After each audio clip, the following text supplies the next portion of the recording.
Valvoline and Advanced Auto Parts have teamed up this summer to make sure that you're getting the ultimate protection. How? Valvoline full synthetic motor oils are specially engineered to provide 24 times stronger protection against engine-killing contaminants than the leading full synthetic.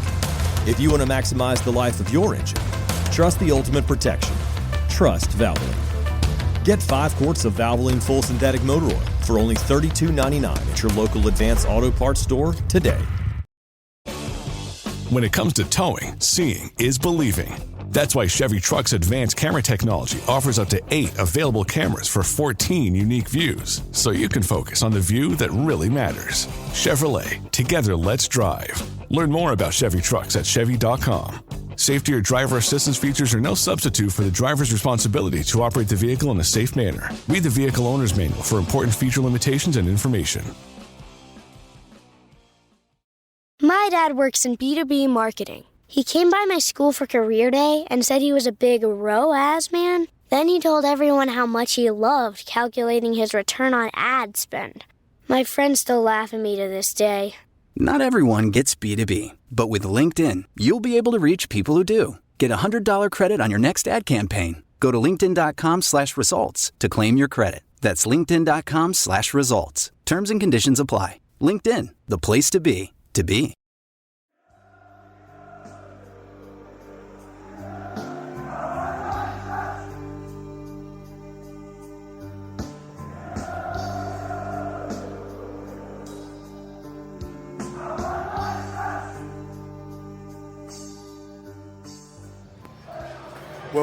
Welcome, dear listeners. Welcome to the preliminaries ahead of this afternoon's championship fixture between Millwall and Sheffield Wednesday here at the Den.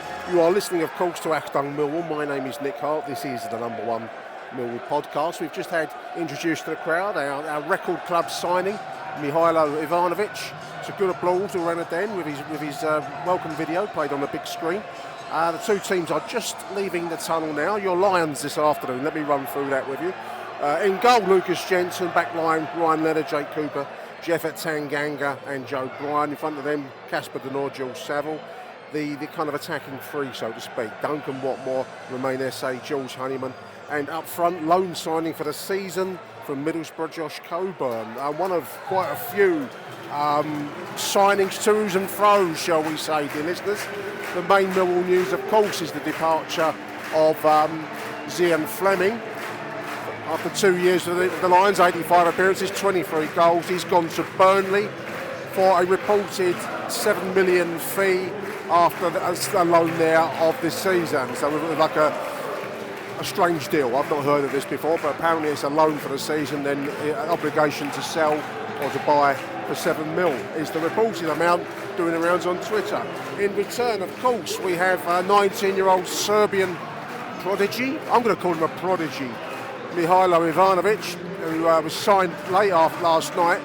I'd gone to bed, got my nut down for the night, thinking that all we'd done is acquired our starting striker today, Josh Coburn, on loan for the season, and got shot of Zian. But no, indeed, listeners, at the end of business yesterday, transfer day business, we signed Mihailo. So big welcome to Mihailo. Let's hope for the best. It's been a turbulent old week, dear listeners, aren't they all at the Den? It's like a soap opera that never fails to raise your spirits, dash your spirits and raise them again. What else would you do but follow the Lions? No soap opera can come close.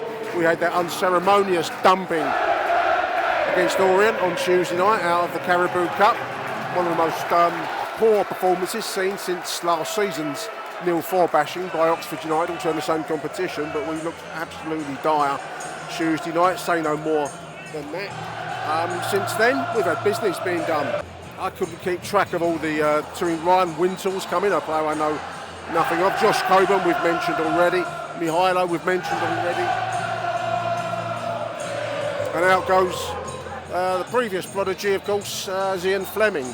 Personally speaking, where do you stand on the Zian question, dear listeners? Myself, I think if we're going to be a club that buys cheap talent, probably from abroad, and polishes it, then we have to sell it on at some stage. There was a lot of distraught talk on Twitter last night. Always a place full of distraught talk, isn't it, at the best of times?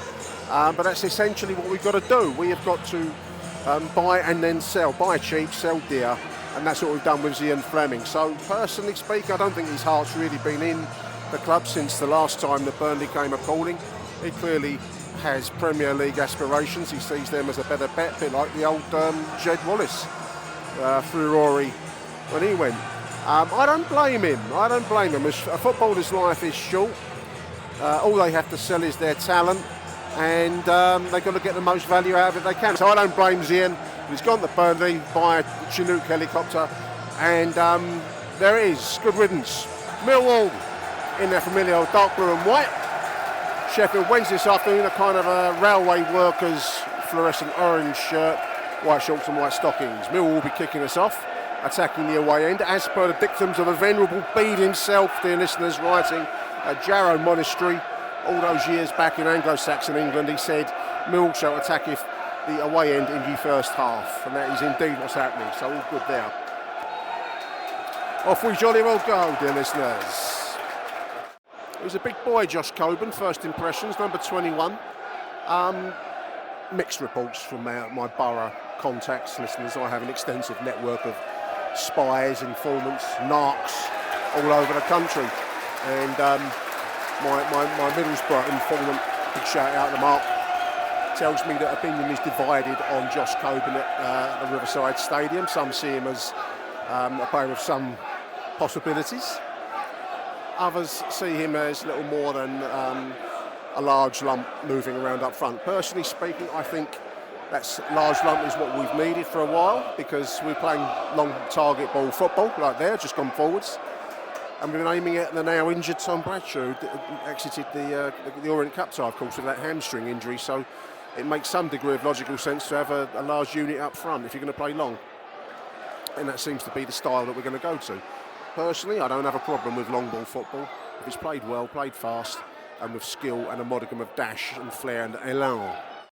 More than anything else today, listeners, I think we need a good performance to set the... a win would be lovely. I think a decent performance, and certainly not to lose. That would be my wish list. A decent performance, not losing, preferably a win in that order. Almost fed through to Coburn up front. That's spelled C-O-B-U-R-N, not Cockburn, like the old advert. I don't know if any of the older listeners remember Cockburn's, was it a brandy or was it a port? But they used to have an advert where, in the days when alcohol could be advertised on television before the woke got hold of us, remind you, it wasn't pronounced Cockburn's, it was pronounced Coburn's.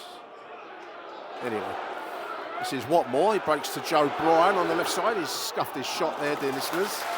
Moment where the ball was wide left for Joe Bryan. He didn't really get hold of it. It's gone for a left-sided throw-in though. Bryan with a kind of a blonde wash through, I think that's the expression, haircut. I might go for it myself. I think I could hold that off. I know it's gone a bit grey now, but a blonde wash through might suit me. What do you think, listeners? Do let me know in your comments and responses. It's poor ball forwards there from Tanganga. Sheffield Wednesday had a cracking start to the season, put 4 past Plymouth, but since then they've gone a bit off the rails and not done diddly squat since. So it's another corner, right-sided. Diddly squat is a slightly coy southern states of America word. I don't know where that came from. And it comes again. That's headed clear. Yeah, the is he any good question probably applies to a few of our signings. I mean, to some extent, there's always a gamble whenever you sign a player for money. So, Mihailo Ivanovic, you can only go by the reports and the YouTube reels. There was a wonderful interview of Neil Harris where he did a wonderful job of not quite saying he hasn't got a clue about these players, but he didn't really know much other than the reports. So, same for him, I think. So there's a gamble, but there was a gamble when we signed Zian Fleming for 1.7 million, and we're selling him eventually for 7. So that's the nature of the business that we are in, dear listeners. This is a free kick for Sheffield Wednesday, right side of the Millwall half, about 6 yards in from the halfway line. We're on 8 minutes. It's cleaned up by Joe Bryan, the sillet bang of the Millwall side. Long ball forwards, Jake Cooper towards the big man. Coburn holds his man off well, howling for a foul on him. I think he's going to get Jake Cooper style treatment that referees regard any challenge featuring our big man to be innately his fault in some way. presumption of guilt. And nothing doing there, listeners. Lovely take there by Duncan Watmore, breaking forwards. He's got Romain Esse inside of him. Shot was blocked at the last. It's going to go for a left-sided corner, dear listeners. On 11 minutes. They rise to their feet to applaud that move. It was a nice break from Duncan Watmore. Good hassle there from Josh Coburn. He's still on his feet. Took it one step too far. There's Esse. Its shot is blocked. Good run, good take by Josh Coburn. I think I'm going to say James Coburn. Listeners, forgive me if I do. Gets a pat on the back off of Romain Esse. Took probably one step too far trying to get a shot away inside the penalty area, but it does clatter off a defender for a left-sided corner. We're coming towards 18, 19 minutes-ish. It'll be Jules Honeyman to take the left-sided corner. Sheffield have everybody back inside their own penalty area. There's a header from Coburn over the bar. Well, he looks hungry. Josh Coburn looks hungry, listeners. Other Millwall news, of course, the new contract for Romain Esse as we go past the halfway point in the first half. Romain Esse signed a new contract, which is great news, especially with the departure of Zian Fleming. He becomes our new talisman, our new skill player. Also have on loan a Liverpool fullback, Callum Scanlon. Again, Neil Harris's choice of words is interesting, if quirky. Talks about his pedigree being very good, which makes him sound like a prize pooch at Crufts. Long ball high for Coburn to chase after. Sheffield defence just about clears it. An England under 19 international from Liverpool. Good work, Duncan Watmore. You can hear the applause behind me, dear listeners. With a very good pedigree. Also, Harris refers to him as Joe. I don't know if that's a nickname or whether that is merely a mistake. Is there a Joe Scanlon? Callum Scanlon is the official name anyway. Esse, ball breaks. Esse, beautiful ball wide right for Ryan Leonard to run onto. We're on 23 minutes. Ball's into the box. Just inches in front of, beautiful cross in front of Josh Coburn there as he dove full length like a salmon. Just a few inches in front of his head. That was a wonderful debut incident for him there, but as it is, he's gone for a throw-in on left side. Sheffield Wednesday, 23 minutes, listeners. Best chance of the game so far for Millwall. Wonderful footwork by Romain Esse, draws a free kick to the ironic cheers of the West Stand. Beautiful footwork there. Strictly come dancing into your heart out. Winning the second ball well. This is now George Honeyman on the left side now. What can he do? Ball's into the box, it's deep. Coburn was in amongst it. It's gone for a corner on the right side. Josh Coburn representing a threat, dear listeners. Have you ever seen such things at the Den? An aerial threat inside the box. I haven't seen that since days of yore. Steve Morrison, maybe. So far, so good for Josh Coburn, listeners. He deserves a goal so far, what I've seen of him. We're going towards 26 minutes. Right-sided corner. Joe Bryan to take it. In it comes. It's a deep one. It's towards... back. Headed just wide. That was Jules Saville, I think.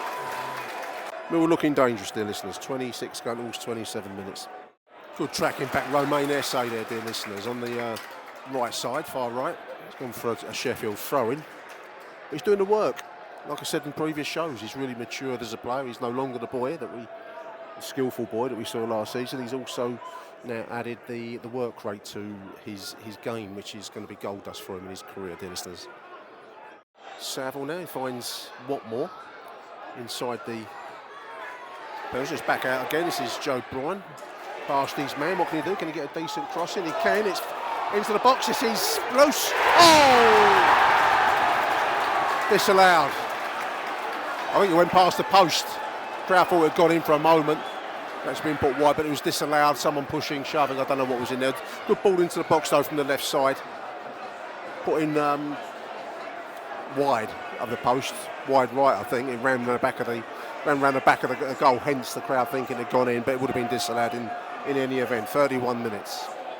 It all looked bright this half, dear listeners. Loose ball. This is. There must be a portly gentleman in the away end, listeners. I can't see him. I'm going purely on the opinion of my peers around me.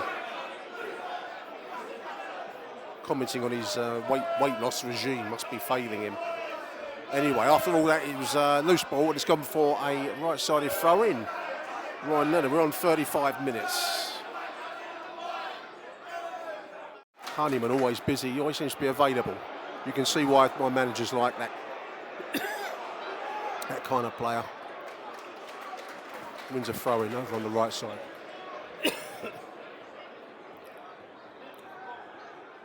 Not the most influential players, but busy and always there where the midfield action is buzzing around. George Honeyman. Nice bloke, incidentally. Not that being a nice bloke should drive team selection. We're on 38 minutes. It's not been a bad half. Nothing, Mill probably edging a fairly even half.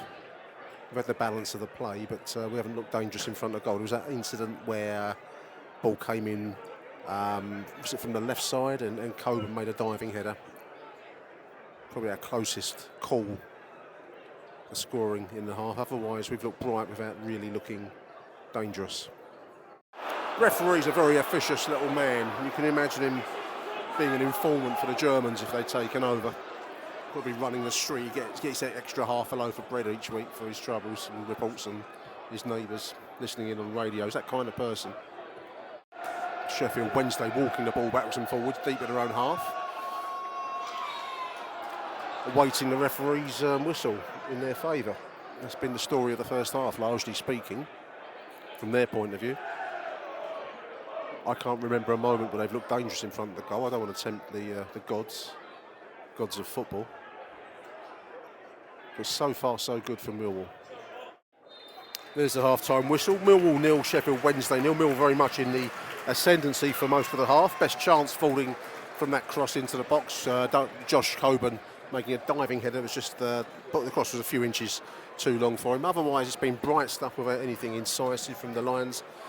Wednesday have shown really nothing at all going forward. So at the break, it is a decent performance so far. Millwall 0, Sheffield Wednesday 0. Achtung, Millwall. Just a quick mention at half-time, if I may, dear listeners, for a walk that Bill Slack and I are going to do in aid of a very sad story. Fantastic cause, but sad stories they often are, which is of young Oscar Fairs, a West Ham under-14 goalkeeper in their youth system, who is sadly suffering with brain cancer. Bill pointed me in the direction of the story, which was on Twitter, and there's a GoFundMe appeal for his family to hopefully seek breaking treatment in France. They needed £100,000 to fund this treatment. They've actually gone past the target, but I know from other stuff we've done that families in these situations would always need more money than they think they do. So at the moment, it's over 107,000 when I checked this morning. But it's Oscar's, Save Oscar's Life. I will stick a link in the show notes for this show, dear listeners. But Bill and I are doing a walk from the Den via Coldblow Lane and then on over Greenwich Foot Tunnel, through the old Isle of Dogs sites for the Millwall grounds, and then on up to the London Stadium in aid of the Save Oscar's Life appeal. Oscar Fairs, young 14-year-old boy suffering with brain cancer. Very sad story. I'll stick a link on. Any donations will be massively appreciated. I'm amazed how much the idea that Bill and I walking along in our claret and blue shirts, because we've tagged it on walking as in West Ham gear. How much that seems to capture the imagination of the West Ham public. Anyway, whatever it takes to get more money for this family that's suffering in such a dire situation. So Save Oscar's Life. I will stick the GoFundMe link in the show notes for this edition. The two teams are actually back out telling you about Oscar's plight there. So we're going to be kicking off for the second half now. Sheffield Wednesday in their fluorescent orange will be attacking their fans in the away, and the Lions will of course be attacking the Coldblow Lane end as per the Venerable Bede's instructions all those years ago, writing at Jarrow Monastery in the Anglo-Saxon Chronicle. No substitutions for Lions, I can see, which I wouldn't have expected. I thought it was actually a decent half by Millwall. One chance really for Coburn, the cross-in that I've mentioned. A couple of inches, nearer, and there'd have been a goal. Otherwise, we've been looking bright and industrious without really threatening. But more of the same for the second half, and I'm sure the chances will come. Away we go, dear listeners. I would imagine the Sheffield Wednesday managers, Danny Roll, will have given them a real kit at half-time because they showed nothing in that first half. Long may that continue. But he can't have been happy with what he saw. Floodlights are on for the second half, dear listeners. It's a fairly dull day. It's not cold, but grey and overcast here in South Bermondsey. Floodlights are now on. Sheffield Wednesday, one of these play it out from the back merchants. I'll always regard it as folly, personally. Ball launched forwards from Jake Cooper there towards Coburn. He does give us a target, he does give us an outlet. I think he got involved nicely in the first half. Let's hope that can continue on in the second half, because I think he has given us something we've really missed for a long while, which is a physical aerial presence up front. Great tackle. Listen to the roar of appreciation by Ryan Leonard, by the West Upper there, listeners. They love that. Great tackle. 57 minutes. Advertising the walkout jacket on the big screen here, listeners. I've got to say, it looks horrible. Looks like some kind of 1980s shell suit affair. Not for me. For you? Are you wearing it, listeners? I'm not. Sheffield Wednesday break now on the right. Ball into the middle. That's the long legs of Jake Cooper getting behind that ball. Great tackle back there by Josh Coburn. Ball breaks. Casper Donora sets up. Duncan Watmore tries to shoot. It's on target. It's rolls loose. Goalkeeper collects at the second opportunity in front of Jules Honeyman. Nice move, Millwall. Good work. 57 minutes. Nice move forwards. Shot on target from Duncan Watmore. The goalkeeper was equal to it and collected at the second chance as Jules Honeyman sniffed. Millwall break forward again. Jules Honeyman now trying to find Duncan Watmore inside the box at wide right. It's through. There's 1-0! Josh Coburn! Ball across from Duncan Watmore finds Josh Coburn free inside the 6-yard box. Puts it high into the roof of the net. It's 1-0 Millwall. Dream debut, Josh Coburn. He should have had one in the first half. He got it in the second half. Nice finish from close range. Nice move. Good cross from Watmore. 1-0 Millwall. 58 minutes. Let's watch it again. Got a little view of the screen. Ball across from Duncan Watmore. Finds Josh Coburn providing presence in the 6-yard box. How long have we cried out for that for, dear listeners? Anyway, there is 1-0 Millwall. Nice finish, Josh Coburn. Lions get their noses in front. They've got to stay there now, listeners.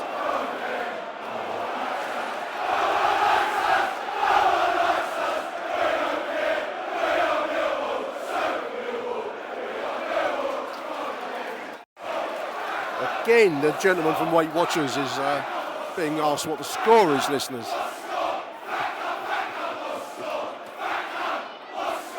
I hope this is helping with his weight regimen, dear listeners. This is Sheffield on the break now, coming down our right. Ball into the middle, it's set it clear. It falls to a free Raymond Shaw. There's a great block there from the free. It's 10 now, leftwards. Sheffield still very much looking to get something back into this game. Headed clear by Joe Bryan. The Mill a little bit under the cosh at the moment. We're coming towards 65 minutes. Ball on the right now. Sheffield to finally start to show they can play some football. There's a shot on target. Lucas Jensen collects nicely. On target, but he was down low for that. 65 minutes, the listeners.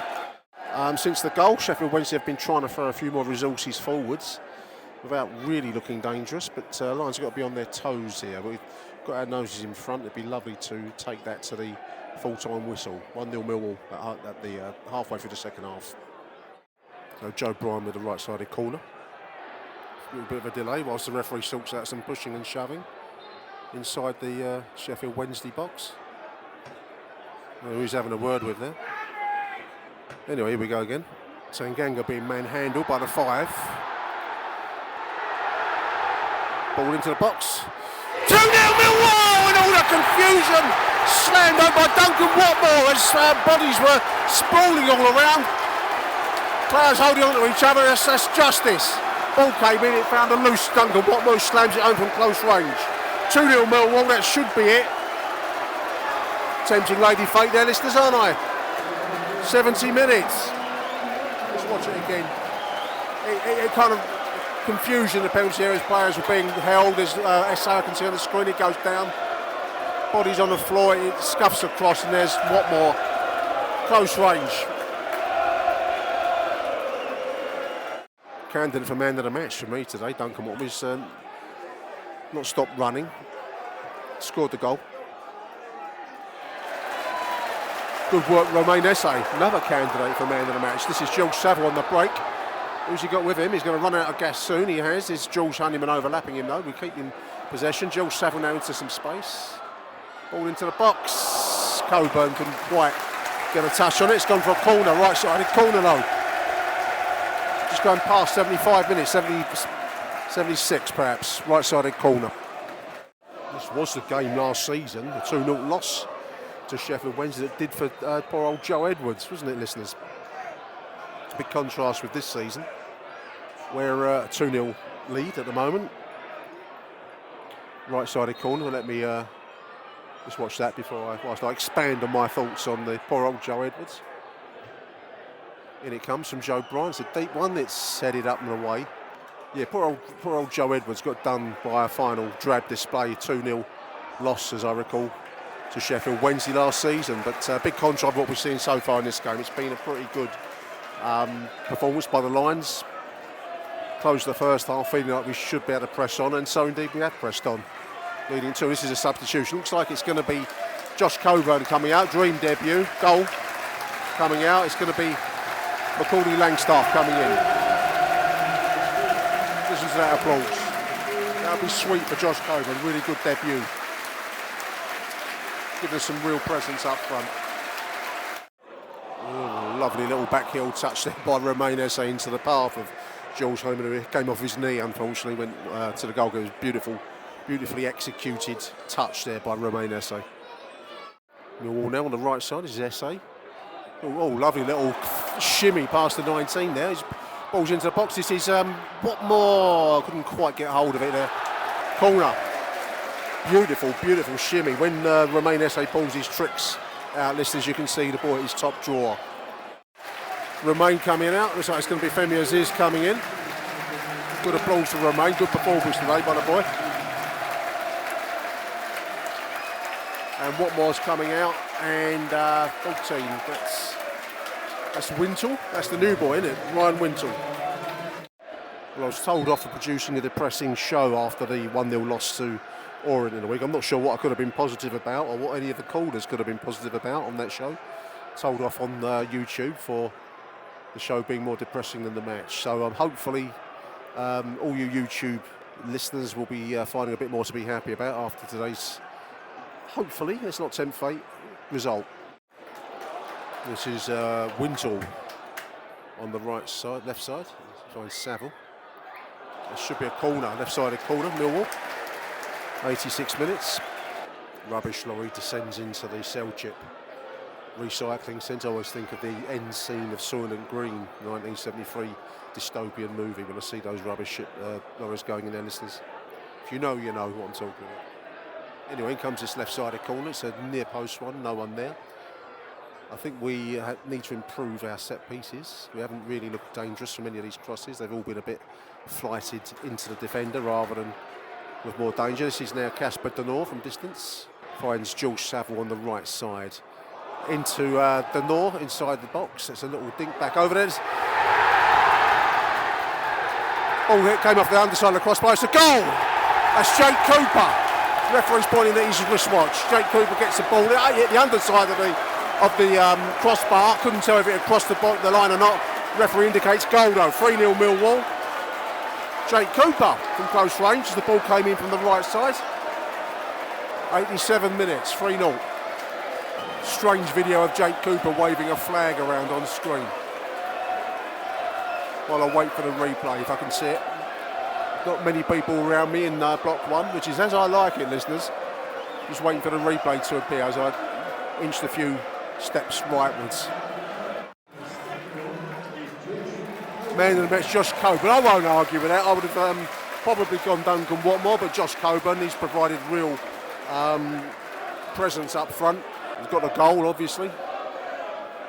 We'll change side. With a little bit of an out there going forwards. Ball's gone forwards and stayed there. Good tackling in midfield, by the way, listeners, as well today. A lot more spirit across the side from that awful showing on Tuesday night. I missed how many minutes of added time there were, listeners, so apologies. Speaking to Eddie Blyme, on about 90 plus 3 maybe now. There it is! Conclusive win for the Lions. Never really in danger. The only possibility was we didn't get into the lead in the second half, as it was 3 decisive goals in that second period. One from Josh Coburn, one from Duncan Watmore, and then that final one that crossed the line from Jake Cooper. Lions win it 3-0. My man of the match, I'm going to go Duncan Watmore, but the choice inside the den was, of course, Josh Coburn. Good debut. I thought he provided a lot of attacking presence up front, and that feels good. That's a first win of the season for the Lions, and it was a decisive one over what was, in truth, a very poor Sheffield Wednesday team. There it is. It finishes at the den. Mill 3, Sheffield Wednesday 0.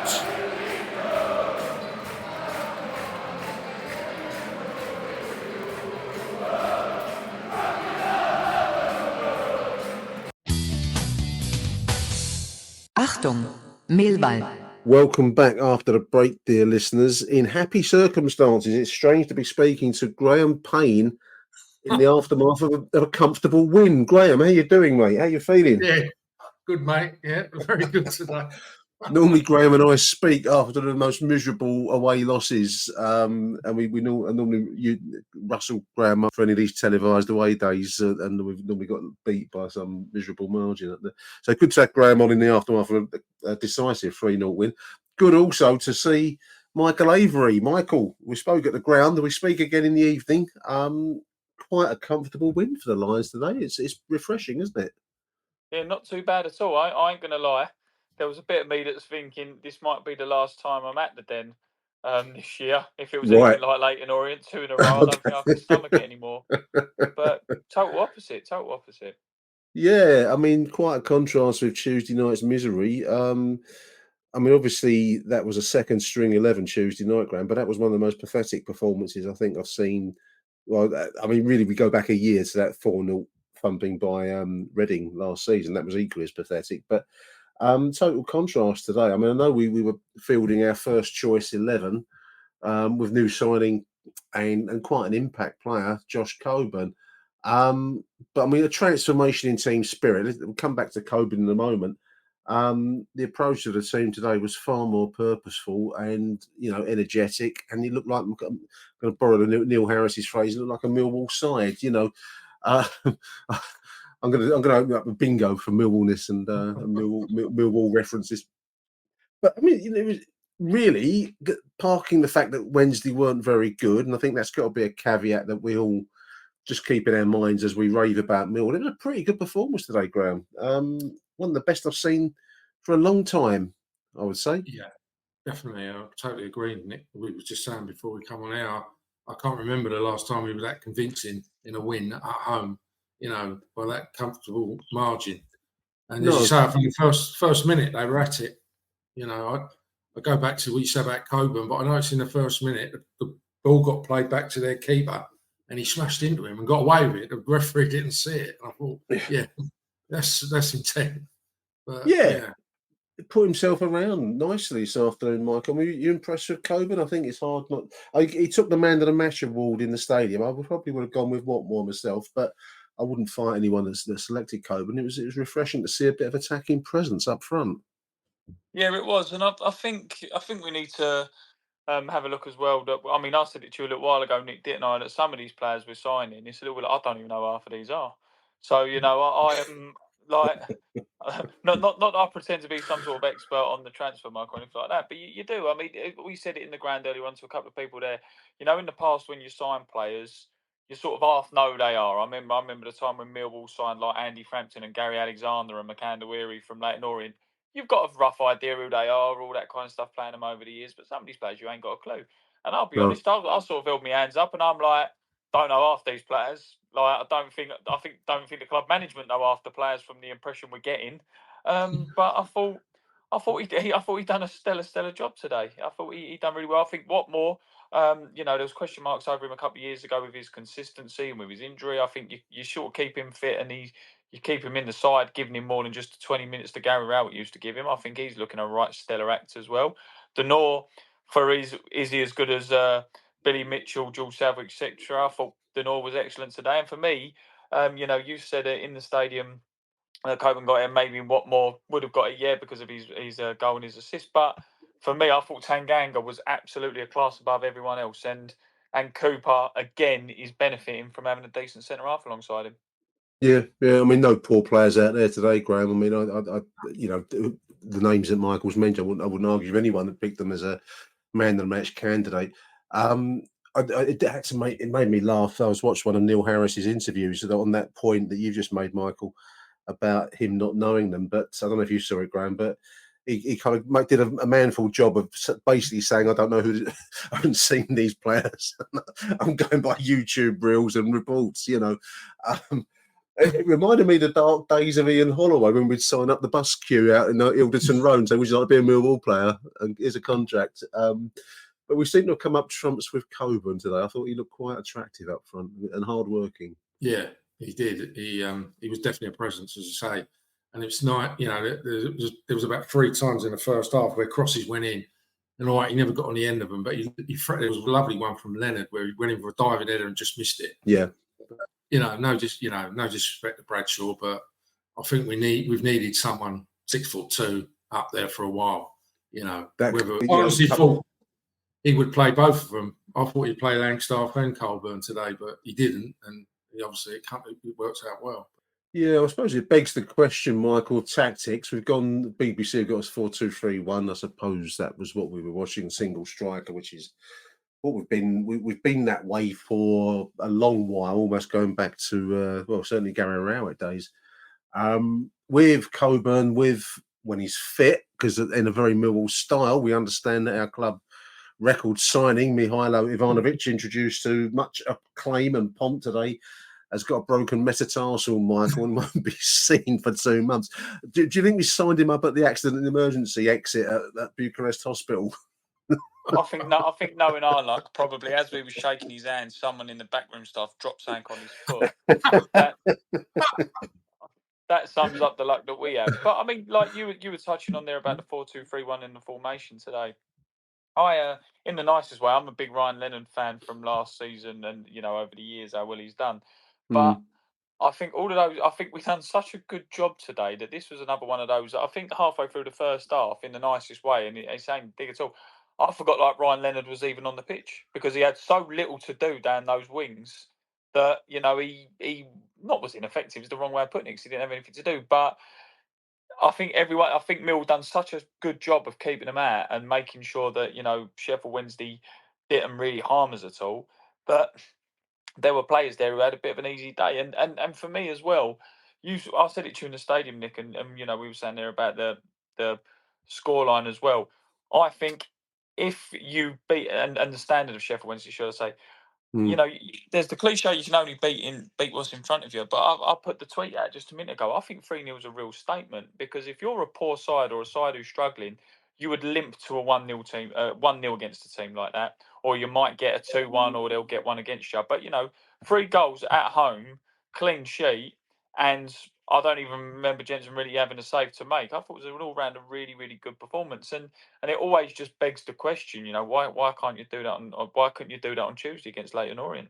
Yeah. I mean that's correct. I mean it was a strong performance.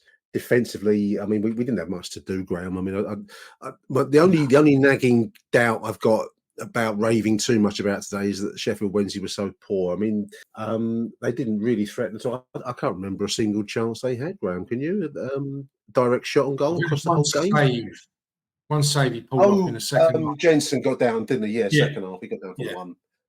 They livened up a bit second half. They must have had a rocket at half time. They were awful in the first half. But the balance between whether they're awful or whether we're good, I never know where you draw that line. But second half, I thought the Lions obviously really took control. I mean, the goal when it came was that was the ball across from the right side, wasn't it? And was it Watmore, I think, fed Coburn for the opening goal, and he finished it really well from close range. It's Yeah, one of those goal poacher moments that we probably hoped that we'd see from Macaulay Langstaff, but he didn't feature too late. It was nice goal actually. Good ball from Duncan Watmore as well, who's looked transformed. He's lost a lot of weight, and he looks like a player much fitter, much sharper. He's really sorted himself out, Graham. he has. He has. If he can, I said to my mate in the ground, if he can stay fit this season, we've got a player there. I think because he's more and more becoming, one of our better players. I think. He's He was running. a leading goal scorer, Michael Duncan Watmore. I wouldn't have, if you'd have told me last season Duncan Watmore would be a leading goal scorer, I probably would have thought that you've been overdoing the bar at Erith Town Social Club. Let's not get too carried away. I've only played 4 games, mate. You know what I mean? But but I mean, there've been some good passing moments in the performances. Obviously, we've got 2 losses and then the 0-0 draw at Hull. But in patches, I'm thinking about the Bristol game and Watford to start, where games have got away from us. There still were sections where we looked pretty good and we got ourselves back into games. We showed spirit. I mean, it's refreshing to get a good win today because it's that spirit gets repaid a little bit because, I can't fault the effort in the league games so far. I'm going to put the Leyton Orient debacle to one side. Second goal was Watmore, wasn't it? That was that strange kind of the corner came in from Saville, I think, and it looked like there was like a rugby league game going on, Graham, in the middle because everyone was hanging on to everyone else, and it just finished up at the feet of Duncan Watmore who put it away. So again, nice goal, nice finish. Yeah, I think SA had been pulled down, and the ball just ran across from it where he was pulled down, and Watmore smashed it in. But, yeah.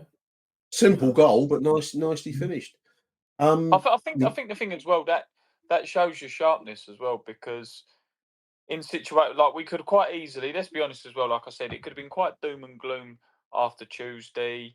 Harris has come out not particularly happy. From what we've been seeing, he's not particularly the best mood at the moment in the past few weeks. But that shows the sharpness of the side. If we're on the back foot or we don't fancy it, a Sheffield Wednesday player easily could have got to that and cleared that ball away. But we made sure we was first on it and really pounced on that.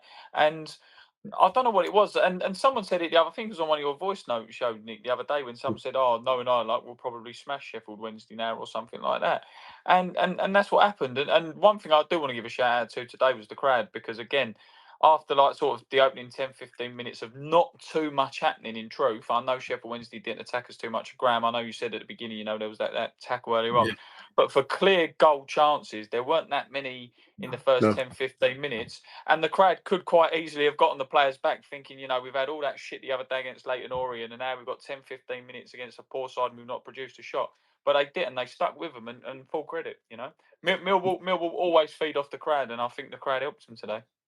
Yeah. I think the atmosphere in the West Upper was helped by a fat bloke in the in the way end, who I think that got everyone quite excited around me to let him know that he needed to lose a bit of weight, like Duncan Watmore has. There's an example in front of him on the pitch. I wanted to mention the tackling in midfield. I mean, I one thing that's really struck me, even in the the poorer results in the previous games, but certainly today, is how well we're tackling and pressing from the front. We look pretty coherent in midfield, and we were really getting on them, and we're forcing a lot of loose balls that we were breaking forwards with. And I think that's really to the credit of the squad and to Neil Harris to push that forwards, because I think that's the way that you can make your opponents look second best, and that's certainly what happened today. I thought it was a real standout part of the game today, the pressing and tackling midfield, Michael. Yeah, no, absolutely. And I've just mentioned him a moment ago there, Denor, but for me, I thought he had a real standout game, and I thought he was a bit harshly dropped last season. I know some people preferred the Mitchell and Saville partnership when we were struggling and we needed to knuckle down and get results quickly under Neil Harris when we were under the threat of relegation. But I don't think Denor's put a foot wrong really since he's come back in, and I think he was brilliant today as well. And I think if you're Billy Mitchell in the nicest way, you've got to be thinking, I've got to do an absolute shift here to get back in the side. I think there was an energy in the midfield. I thought the passing was superb in the midfield. I mean, I think earlier on, I think it was Watmore played. He could have played that ball out wide to Leonard, but he looked up and he's playing it forward. And, that was the one that SA nearly scored from quite early on. It was forward thinking, it was positive, it was attacking. And was it unbelievably brilliant and flowing and amazing to watch? Maybe not compared to like some of the top football teams you see, but it was an entertaining game. And it was one where, again, in truth, Neil Harris has got his critics of how he plays the game a bit long ball, but in the nicest way, I was quite surprised how well we were knocking it about on the floor today. We were finding players, Graham, in pockets of space. That's a football cliche for you. There, it's Gary Rowett used to talk about those little pockets of space. And I thought I've always looked for the chance to use that word, and we found it today. Decent midfield performance, I thought, as Michael said. Well, yeah, I mean, I know you said Watmore, but to me, I think Denor was my man of the match. Quite closely followed by Saville, actually, I thought was excellent. Saville put in a strong show. Yeah, I agree. Yeah. But the bloke I like who's coming more, he's getting more and more confident, is SA. Some of the little flicks in the second half, he's getting more and more confident. I think, and he's looking powerful on the ball, isn't he, as well? Yeah. And I'm glad we've definitely got him for this season. But if he carries on the pace he's going, I should imagine there will be clubs sniffing around him. But that new contract, so that he isn't, because apparently he was going to be out of contract at the end of the season. So. Yeah, I mean, obviously with the departure of Zian Fleming, who helicoptered up to Burnley yesterday. I think that does link in with the new contract for Romain SA. I was just thinking to myself, I've got to mention Romain SA. We're 15 minutes into our conversation. We haven't actually talked about the star of the show, really, which is Romain SA, because some of the flicks, some of the turns, some of the just a sheer imagination, Michael. It's really, you can see the boy's got the top table elements in his game. He's now also, for me, will be a manager's dream, because he's doing the work part as well as the flair, and that's what they always look for. Does he tackle back? Yes, he does, and tackles back really well. Is he strong on the ball, as Graham said? Yes, he is, and that's the magic solution, because there's a lot of flair players, and we saw a little bit of Femi Aziz the other night, and I think that's an area that he's probably going to be required to work on, because he's also got the flair and the touch and the flicks and all the rest of it. But is he doing the work? That's what they look for. And Romain very much is. I can see him going a long way in the game. He's got the X factor, I feel, Romain SA. Yeah. He's certainly got the potential, and what I like about him as well. Is that even though he is still quite young, like every time he's got the ball, you always think something's going to happen. He has that, like you say, he has that little bit of an X factor there. I mean, I said in truth a little while ago that I know there's that Willie Won't He a few weeks ago, but I don't think really that we've sort of truly replaced Jed Wallace in the sense, like I don't think Fleming was really the answer, because I think he was a bit inconsistent at times. I didn't think Watmore was the answer for Wallace when people said he was. And at the moment, is SA the answer or the real replacement of Jed Wallace? Maybe not, but I think a difference or a similarity you have with him and someone like Jed Wallace is every time he picks the ball up, you go, right, something exciting is going to happen.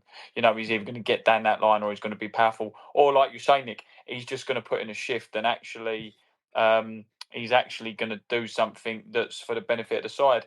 I think that the one thing that we as a club and as a team and as a fan base don't or shouldn't do and should be worried that it falls into this is if it does go like the Jed Wallace way, where if SA has a bad game, the whole squad has a bad game.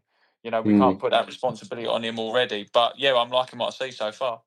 Yeah, no, absolutely. I mean, I don't know about the new Jed Wallace, but I was thinking actually Zian Fleming moving on last night, Graham. I mean, I don't know that Zian's heart has been fully with us for a long while anyway. I mean, I know this might sound like sour grapes to listeners out there, and I don't mean it to, because he was clearly a big player for us in the 2 years that we had him. But the kind of work that Romain SA is doing for us at the moment is kind of what I would have expected and hoped for from Zian Fleming. I know they're not quite the same type of players, but that effort, that drive, matched with the artistic style, is what I would have hoped for from Zian. We haven't seen that for a long time, and I wasn't as heartbroken over the sale as I read on Twitter. A lot of people went, quite into full kind of hysteria mode almost online, but I think actually is the replacement for Zian Fleming. He's got more artistic flair about him, and as we've said, he's doing the work. How do you see it, Graham? Would you agree with that? Totally, mate. I don't think Fleming was ever the same player from last summer when there was all that talk of him going to Burnley. Then for some reason it never happened. And okay, at times last year, but he wasn't as effective last year as he was in his first season. And at times I felt No, last season he was a bit of a passenger, at times when we really needed him. I know he put a shift in towards the end when Harris came back, and a lot of time he was playing off the front man, but no, I was quite happy with the 7 million we're getting for him, and with SA coming through as he is. So yeah, as a piece of business. I mean, Michael. It's a constant debate, a constant source of what kind of club are we? If we're going to be anything in the modern game, the likes of Millwall have to be developers and sellers of talent, and that basically means you buy a player at a cheaper price than what you hope to sell him for, which is what we did with Zian Fleming. And you mustn't ever get emotionally attached to your players, listeners, because if we're going to buy in a Dutch kid for 1.7 million reported, and then we're selling him eventually for 7 mil when this deal goes through completely, that's good business, and that's how it has to run, because that's the only way that a club like Mill can survive in the modern game. Is how Brentford have done what they've done by buying and selling in that way. So, I think it was a good deal. How do you see the Zian Fleming thing? I mean, there's a lot of angst online last night. Were you sanguine about it, mate, or were you upset about it? Me, do you know what? In truth, I was only going to be disappointed, and I mean, I put this in our group chat, Nick, last night. When he did go, before I realised how much it was he went for, I thought that was going to be another reminiscent of, again, not saying about his status at the club or what he's done at club, but like the Tim Cahill thing. Do you remember? For years we should have cashed in on Cahill a lot earlier than we Yeah, did, yeah, and yeah. only I sold him for peanuts. But then in the nicest way, when it was like. Oh, we've got rid of him for 7 million. It was like, yeah, strongly redacted comment, because let's be honest with you, after what he did last season, he weren't a £7 million player. So do you know what? No, Credit to Gallen and all those who everyone credit to keeps Gallen and slagging Mr. off. Fairbrother. Yeah, well done, Mark. And thank you for But cleaning my bird shit off, Mr. yeah, Fairbrother. bird shit and 7 million for someone who didn't want to be here. If that man don't have a statue built for him, I don't know. But no, in truth, that goes back to it. When we signed Fleming, let's not beat around the bush. Like, for the first 2-3 months he was here and he was banging them in for fun and he was doing that celebration, showing his guns off and all that, everyone was going, oh, brilliant, 1.7. We've sold him for nearly 4 times the amount we bought him for. Well, that's got to be the point. That's got to be the And that's purpose the of point. what we do. And you don't. And the thing was, as well, was obviously, like, from time to time over the years, I used to sit in the sort of in the press box after the games, and be with Neil Harris in the press conferences afterwards. And he said once when Saville went to Middlesbrough, they was talking about it, and he was like, when you're Millwall, you can't turn down that kind of money. And at the time, Saville was doing a lot more for Millwall than Fleming ever has done. So Yeah, if you're letting Saville go for similar-ish money because you, as Neil Harris said it, you can't turn that down. Well, you certainly can't turn down 7 million. My only thing is I would like to. Everyone shouting and screaming, "Oh, when we're going to get it?" They're not obviously going to tell us, Nick and Graham, and all these listeners. But I'd just be interested. There's no way that's going to be £8 million as a lump sum. That'll be 8 million over 4 they come in transfer windows or instalments, something don't like they? that. So I mean, it's an unusual deal. I've not heard of it before, where you loan somebody and have an obligated price at the end of it. But there's nothing intrinsically wrong with it. And if we in well, it stages does us a and favour, because when he goes up there and can't be bothered to play anymore, we still get 7 million for we him. still get once he hits the bright lights, It's that gif of the bloke going. It's that gif. Mark Fairbrother's in the boardroom like that at the moment, isn't he? Wafting them all out his hands. Once Zion gets stuck into Newton and Ridley's Rover's return in Burnley, his head may be turned. Yeah, I mean, I mean, at some point, we'll obviously, once his metatarsal has healed up, and hopefully once Mihailo Ivanovic turns into the next big thing, which we hope. No guarantees for every Zian Fleming. There was a Jiri Scalak, Graham, but there's always a gamble with a signing. You just hope that you sign a kid that with all the right ingredients and that they come good. And leaving aside the injury, he looks like quite a prospect. It's going to be hard to see how we fit him into the side with if Coburn does start to grab hold of his role. But that's a nice problem to have for Neil Harris once the boys fit at least. So I imagine the Romain Esse will be on the shopping list at some point if he carries on like he does this season. But at least we've got him under contract, so the price will go up accordingly. That's going to be how it is. There we are. Good win. Nice to have it's refreshing ground to have a 3-0 win where you're not really sitting on the edge of your seat. Yeah, wondering, one wrong move and our 1-0 becomes a 1 or even a 2-1 if it really fall apart. So I think the Rotherham game, we was talking off air, weren't we? I think the Rotherham game, was it New Year's Eve or New Year's Day? I can't remember. We beat Rotherham, who were very poor. And that's about the last time I can remember a relaxed win like that. So it's very nice. Nice way to take it easy on a Saturday night with a comfortable 3-0 win in there. So, Michael, Graham, I think we've chewed over the cud of today's win. I want to say a big thank you both for joining me Saturday evening. Never easy to talk straight after a game, but you've done sterling job as a pair of you. Thank you, Michael. No problem at all, mate. Thanks for having me back on. Oh, good. And thank also to you too, Graham. Thank you, Nick, for having me on. Cheers, mate. And thank you to you too, dear listeners, for tuning in. We'll see. We may hope to get a voicemail show out on Monday. Funny thing with voicemails, listeners, is you don't get as many when you've had a good win as you do when you've had a miserable home loss. I was accused. Can you believe this, boys? I was accused of producing a miserable show after Tuesday. I don't know who's going to be happy. I don't know what I was meant to do. Do a song and dance or a stand-up routine to cheer people up.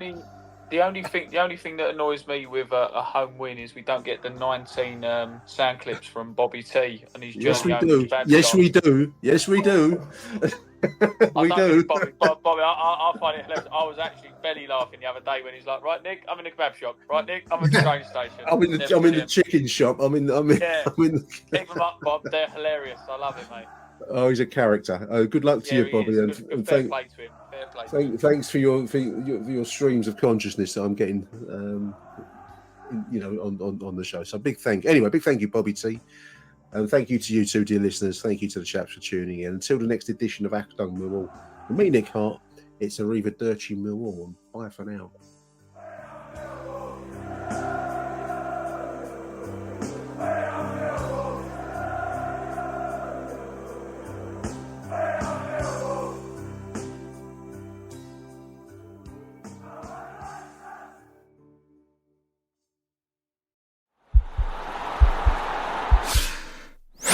This podcast is part of the Sports Social Podcast Network.